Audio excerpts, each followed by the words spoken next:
Hello everybody, today we're going to be doing oat cranberry orange bread, which is gluten-free and vegan and oil-free. I'm Maxwell, and this is Maxwell Bates YouTube channel, and this is Michelle, and so let's get into the video. Okay, so we're making oat flour first. So we're going to mill our own oats to a flour, but if you don't have a Vitamix, you can use other blenders, food processors, or just buy oat flour. And we're using the dry grains container because it makes it so much easier for doing this, because it's designed for that. If you have a high power blender like a Vitamix, it makes all of these recipes so much easier because you can mill and do all sorts of stuff at home. Okay, so we're going to make a double batch, so it's going to be 4 cups of flour actually, but we're going to mill 2 cups, put it in the KitchenAid mixer, and then do another 2 cups. So bring the lid on. And make sure that you have ear protection because high power blenders can be loud.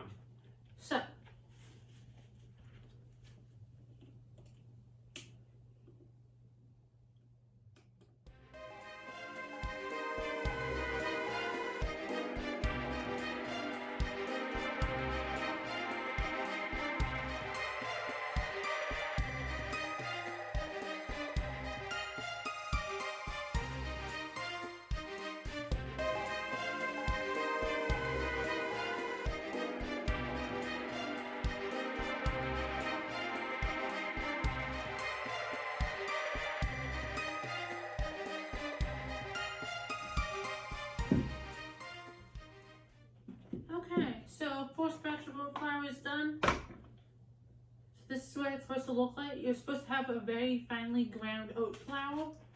And that's 400 grams for you metric folks of oat flour.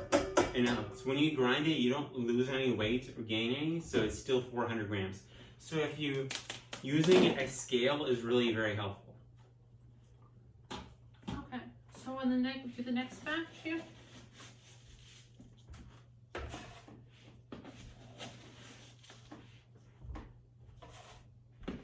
And those are a little bit shy, so we could have more in there.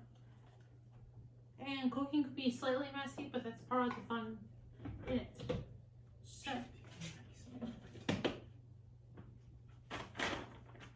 okay, now time to put the ear protection back on.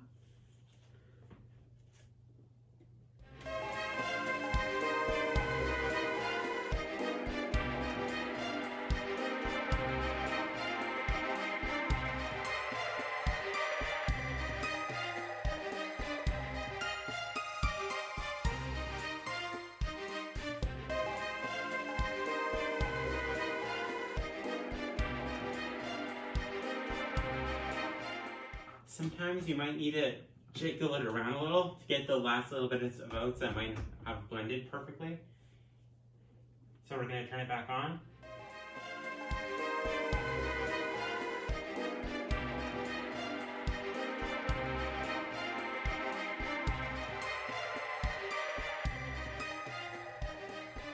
Okay. You're looking for about the consistency of like a standard bread flour. Not quite as fine as a 00 though. More like if you were to get almond flour, like the consistency of that. Or like rice flour, if you buy rice flour out. Okay, so that's all blended. Now we're going to move on to 1 cup of regular oats. This gives a soft, chewy texture while still being full.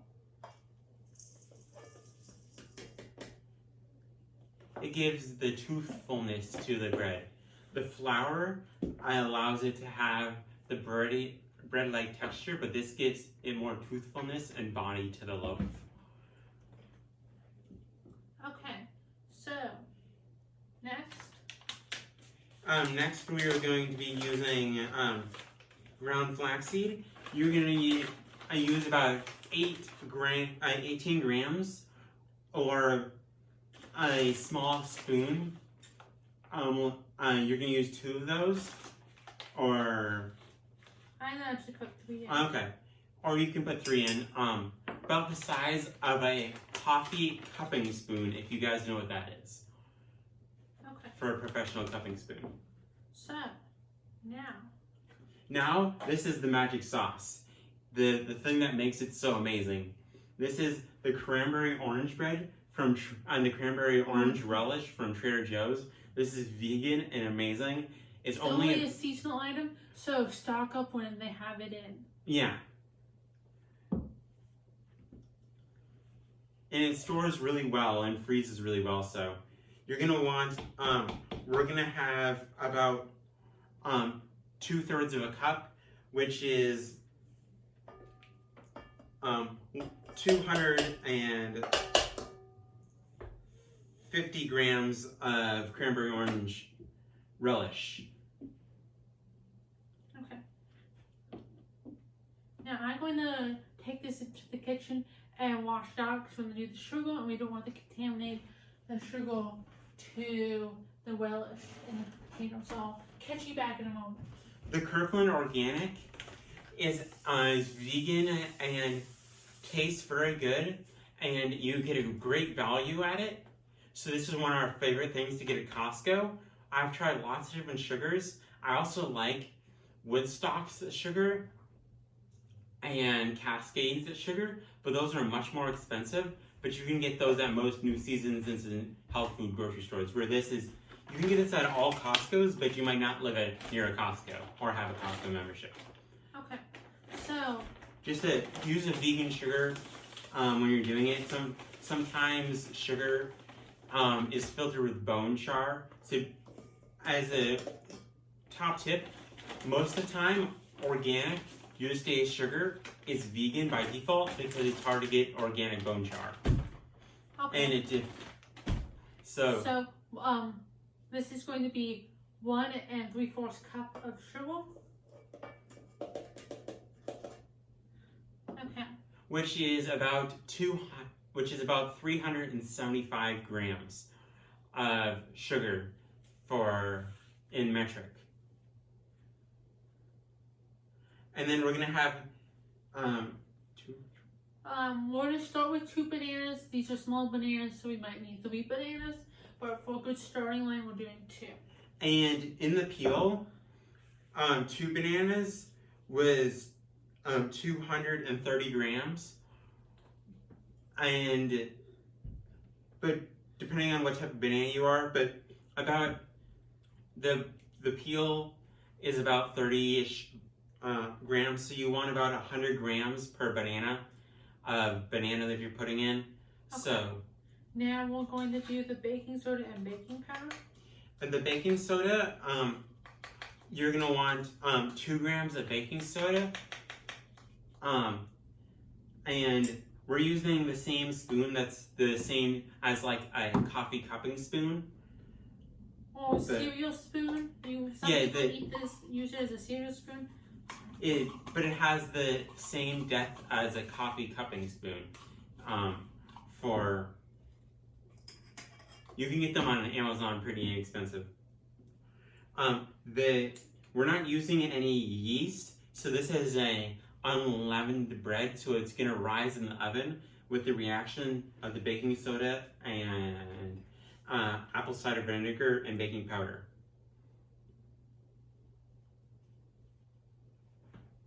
And the more speckled your bananas, the better. These aren't very ripe. The more speckled your bananas are, the better. It's kind of like making banana bread. You want really ripe bananas because they'll have more simple carbohydrates have been broken down instead of having more starch. If it has more starch, it's not as sweet and can have a little bitterness to it. But just means you just need that it won't be as sweet. So that's one of the reasons why you add the sugar to it. And this is what we had, so use what you have in your kitchen. We just got bananas, so this is what we have, and we're doing what we have. But back to vinegar, I used 2 cups of the Braggers apple cider vinegar, which is 10 grams in total, 5 grams per cap. So 10 grams of apple cider vinegar. Okay, so now I've locked the KitchenAid and... Which is an important step. You don't want to... And start off slow so then it doesn't go everywhere.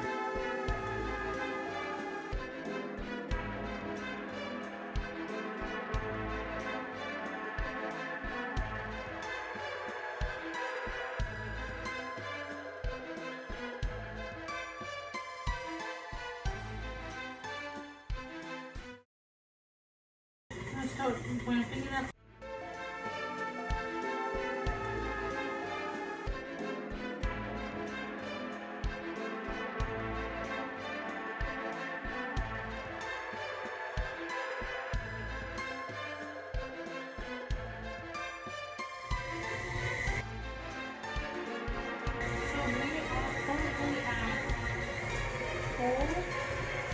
For on the KitchenAid settings. This is the classic KitchenAid. Newer KitchenAids might have different settings, but just at a moderate pace, about halfway of the speed of the blender. I mean, Okay. the KitchenAid. So, I'll take this out and show you guys. I could use a little bit more moisture. So, I'm going to add another half a banana into this.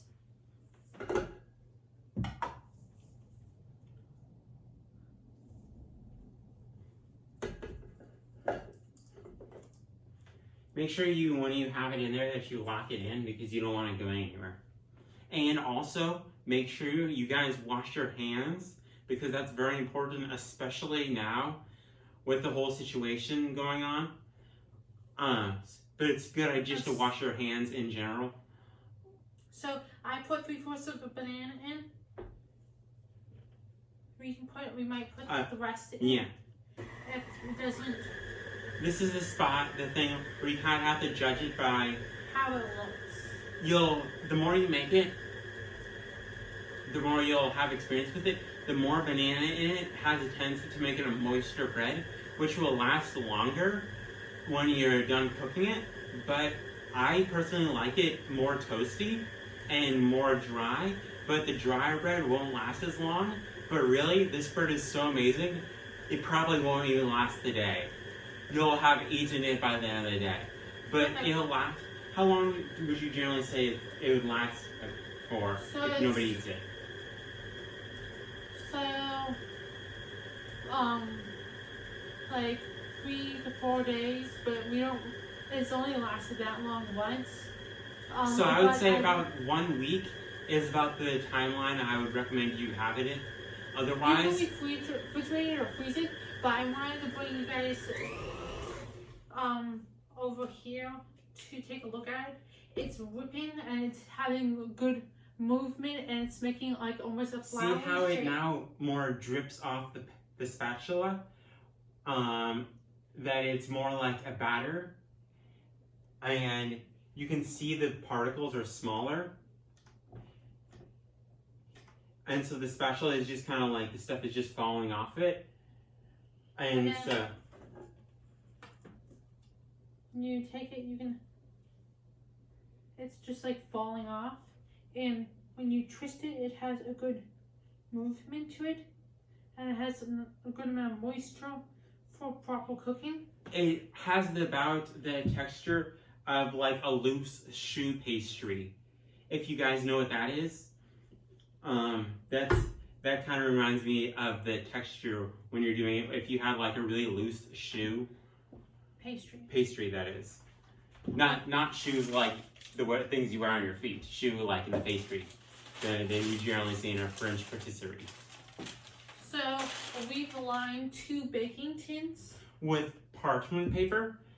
Parchment paper works much better than wax paper because of the lower amount of wax on it. So it actually doesn't have that problem where it gets all waxy, and it's also more environmentally friendly. And we just prefer it better. It's better for oil-free baking. It works great for oil-free baking and cooking. So if you only can get one, get parchment paper unless you really need wax paper. but Okay, so I'm scraping off extra batter off of the mixing utensil from the KitchenAid. that way we're not wasting anything. Okay, so that's okay. Now we're going to just even out the batters between two. So I have these baking tins. They're a 9 by 1.5 inches deep. And so you just have to eyeball it and look at it and see if you feel they're about even.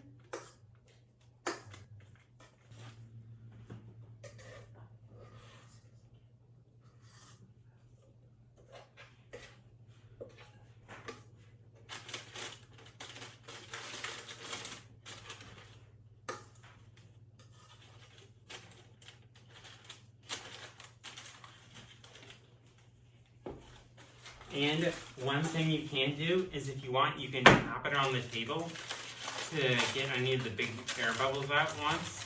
Kind of like when you're doing macaroons. And then just shake it a little. But it doesn't really need to be very precise. You can if you want, but we generally just kind of put it in there. In the future, I'll be coming out with a video on how to make circular parchment paper rounds. Really easy and quick, just like the professionals do. So stay tuned, I'll have a quick tips video on that in the future.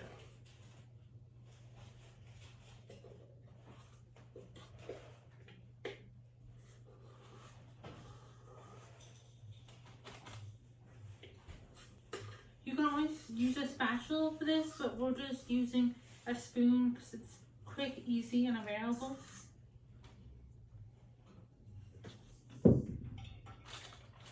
And so you're just going to want to spread it out.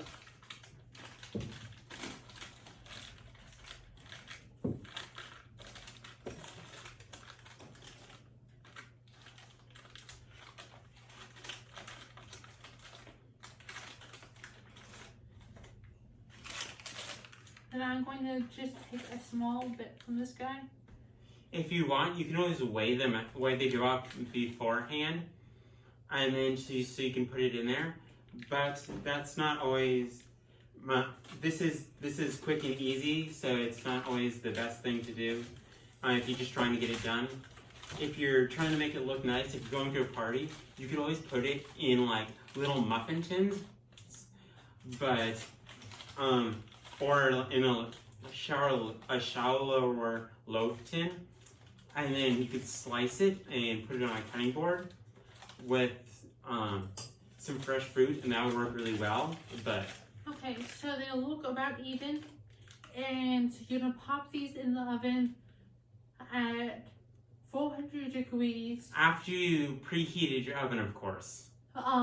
For 25 minutes, or until they're golden brown and they're not gooey when you stick a knife or fork through it. Depending on how hot your oven is, it might take a little more or less. But if you know that one part of your oven overcooks much faster than the other, you might halfway through want to rotate them. And that's one of those things that it's a good idea to know your oven, even if you have a nice new oven. We have an older oven, so So we'll catch you back when they come out of the oven. See you in a little bit. Hello everybody, welcome back. The bread's all done. So you can see how it looks. It looks very good. It smells absolutely phenomenal. I wish that you could smell this. It's like so amazing. It has all of the citrus notes of the orange and the cranberry notes of the cranberry, but it also has like the creamy caramelization from the Maillard reaction smell. So now let's cut into it, and I'll give you my opinion and Michelle's. When you first take it out of the oven, you need to see if it's ready and just slice a small slice. Or you can stick a fork or something like that in and pull it out, and if it's gooey in the center, then it's not ready yet. Or try the small slice thing. Okay, so it has a good crumb structure. You can see the visible air molecules that have developed and are rising. It breaks well. It has a nice golden bottom. It's not soggy. It's well caramelized. And it has a nice crisp caramelized top also. The Maillard reaction has occurred.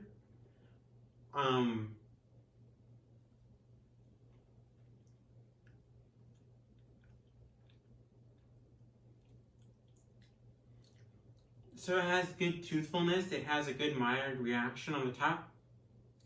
The sugar in the that we added to it earlier really helps with the Maillard reaction and getting a nice crispy top. If you want it, another tip is if you want, you can slice it in half again, and then you can toast it again, and it'll recreate the Maillard reaction over the top because the sugar is through all the way through. But it tastes really good. It has a good structure between the middle. The crumb's fantastic. The bread's fantastic because it has a great texture. It has a great flavor, and all around fantastic. And that it doesn't have a soggy bottom, like Great British Bake Off people would say. And it's amazing and fantastic and my all-time favorite bread. And I've had a lot of bread, and this is my all-time favorite. It's amazing, especially it's like amazing with as like a dessert or early in the morning with some like English breakfast tea. If you do cook food in the morning, it's amazing. If you make any of the bread recipes, you gotta try this one. And finally, don't forget to like, share, and subscribe, and leave your comments down below of what your favorite bread is. Zucchini, pumpkin, banana, cranberry, orange, or whatever your personal favorite is also. This is Maxwell from Maxwell Bates, and this is Michelle, and we'll see you next time in the next video.